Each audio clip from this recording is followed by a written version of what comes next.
ये श्रमिक special train हमने 1 मई से चलाना शुरू किया था और इसका मुख्य उद्देश्य था कि जो हमारे श्रमिक भाई बहन जाना चाहते हैं अपने घरों को, उनको उनके गंतव्य स्थान तक पहुंचाया जाए। और भारतीय रेल ने और राज्य सरकारों ने एक समन्वय स्थापित करके ये ट्रेनें चलाईं और आज दिन तक करीब 4,286 ट्रेनें चल चुकी हैं।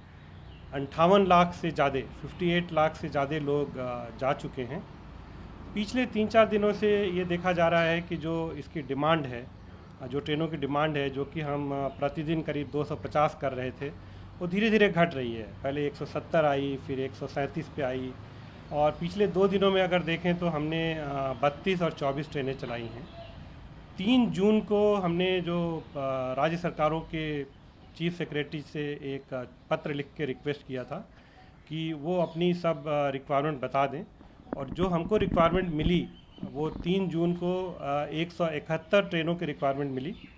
171 ट्रेनों में से पिछले 2 दिनों में 4 और 5 जून को हम करीब 76 ट्रेन चला चुके हैं।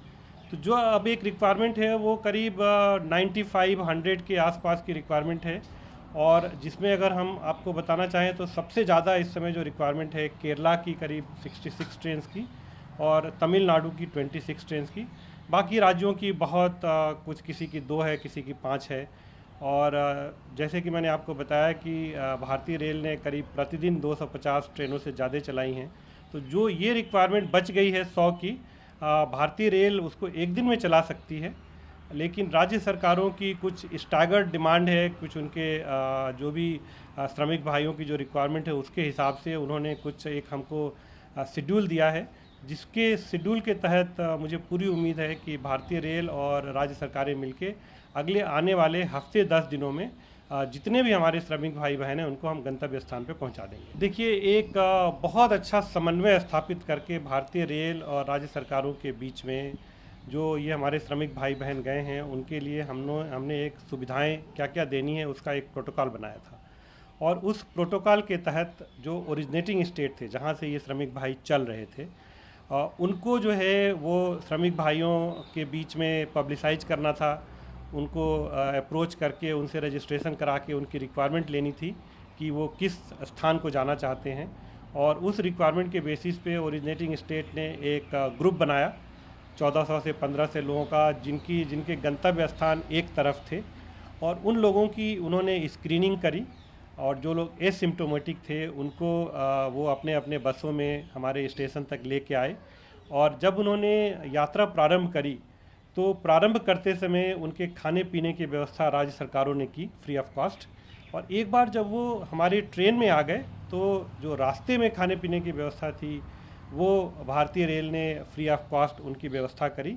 और एक बार जब वो अपने गंतव्य स्थान पे पहुंच गए तो जो वहाँ रिसीविंग स्टेट थे उन्होंने वहाँ पे सारा इंतज़ाम किया, उनके खाने पीने की, उनके स्क्रीनिंग की, उनके क्वारंटाइन की, और उनको अपने अपने जगह पे अपने अपने गांव में बस से लेके गए।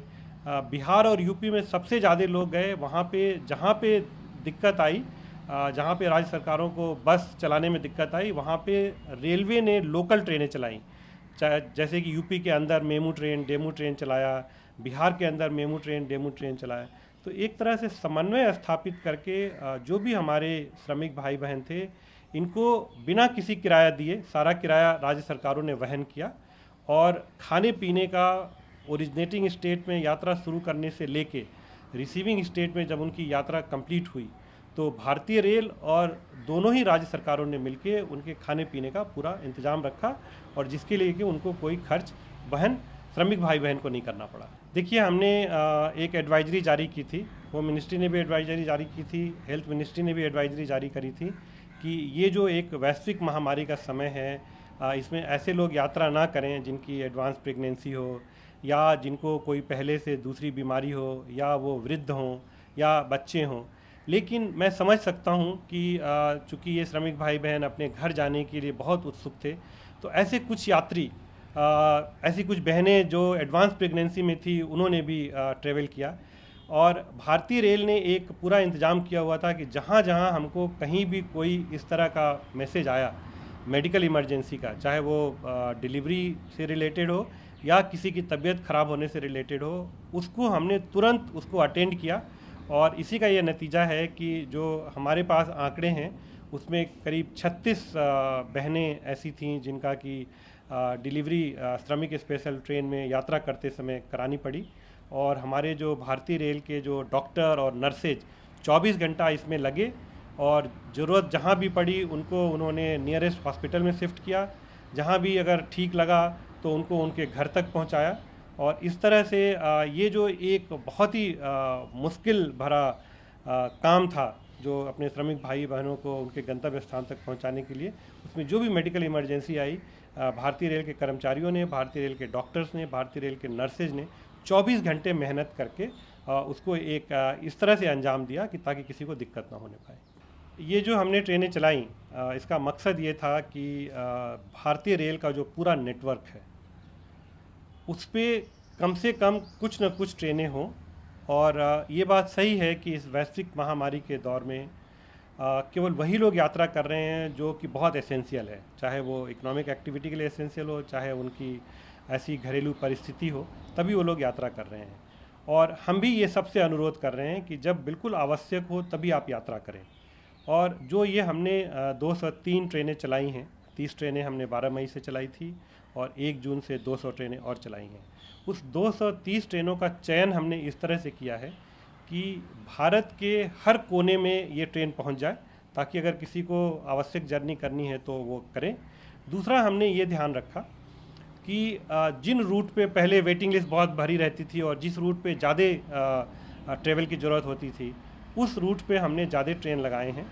और इस समय जो स्थिति ये है कि अगर मैं बात करूं जो 200 ट्रेनों की है और एक हफ्ते की जो हमने बुकिंग देखी है, तो करीब 14 लाख लोगों ने अपना रिजर्वेशन एक हफ्ते के लिए करा रखा है। तो ऑन एन एवरेज अगर आप देखें तो करीब 2 लाख आदमी इन ट्रेनों से हर दिन यात्रा कर रहे हैं।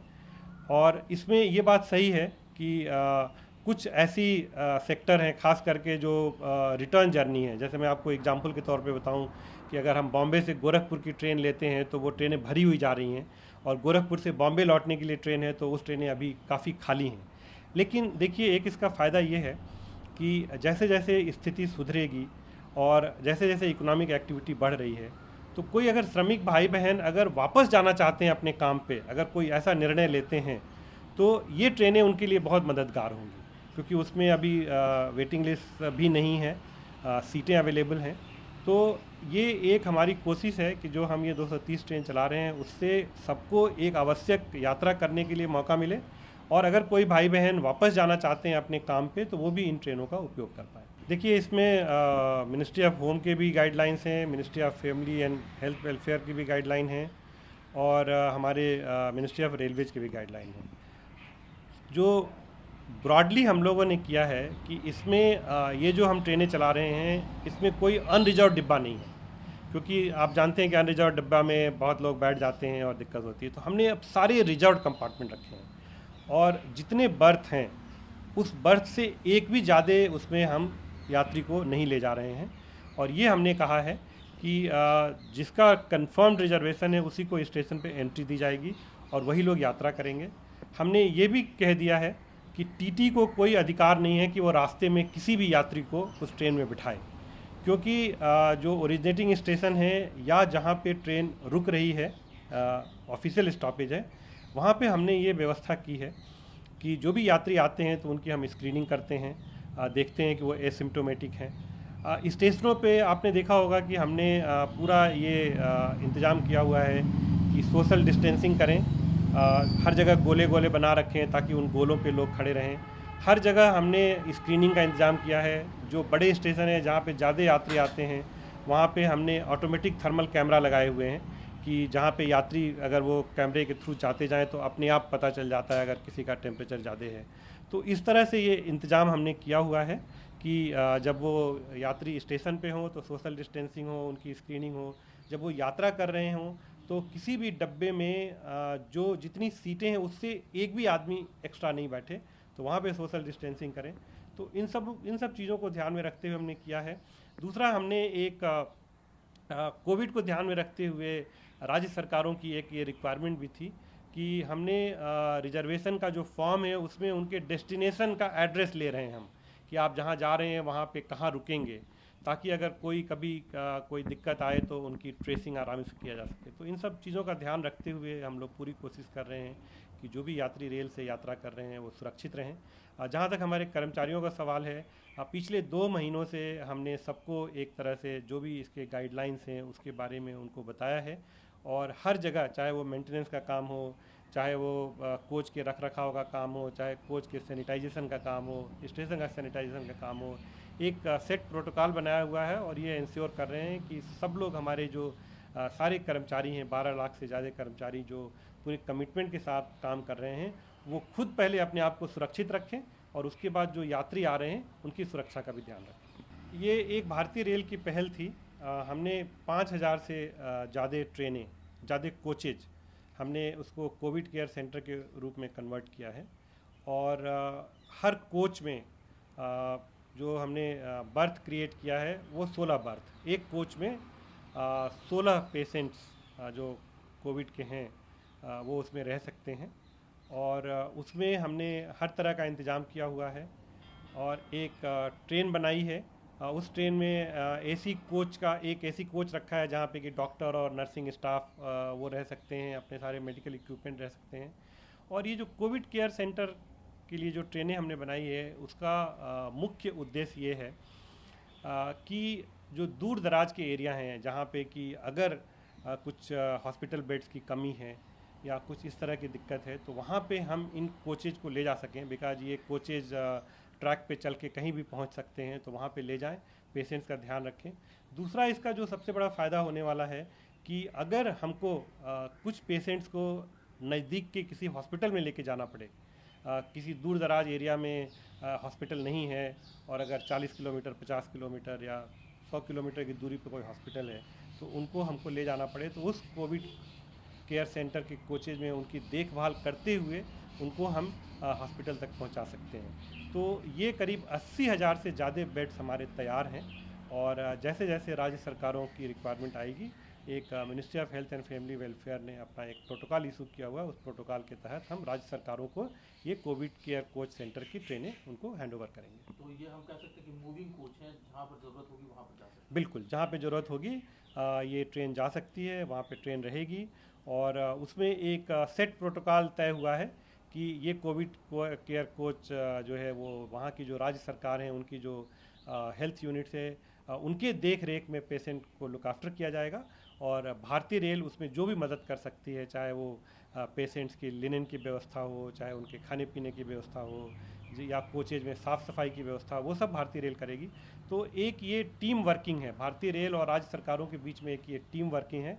और मुख्य उद्देश्य यही है कि ऐसे एरिया में जहाँ पे हॉस्पिटल बेड की अगर कोई कमी बाद में पड़ती है, तो ये हम इसको एक सप्लीमेंट कर। नमस्कार, मु राजश्री। लेटेस्ट न्यूज अपडेट पाई एबे ही ओटीवी रो फेसबुक, ट्विटर, यूट्यूब को लाइक, शेयर, फॉलो और सब्सक्राइब करो। बदलुछि समय, बदलुछि अभ्यास। ओटीवी डिजिटल, से विश्वास।